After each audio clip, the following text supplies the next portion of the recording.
اعوذ باللہ من الشیطان الرجیم، بسم اللہ الرحمن الرحیم۔ سانپ اور بچھو سے بچنے کے لیے حضرت امام جعفر صادق علیہ السلام سے مروی ہے کہ جو شخص رات کے شروع ہونے کے وقت یہ دعا پڑھے گا وہ سانپ اور بچھو سے محفوظ رہے گا۔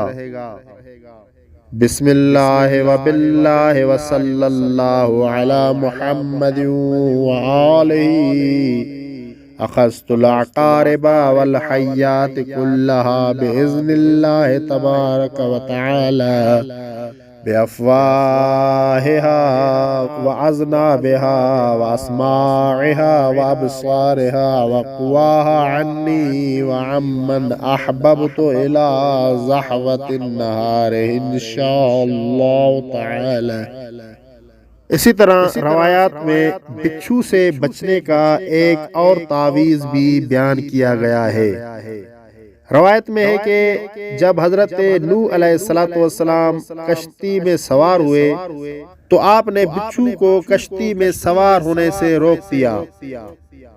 تب بچھو نے کہا، میں آپ سے وعدہ کرتا ہوں کہ جو شخص سلام علی محمد وآل محمد وعلی نوح فی العالمین، جو شخص یہ کہے گا میں اسے کبھی نہیں ڈسوں گا۔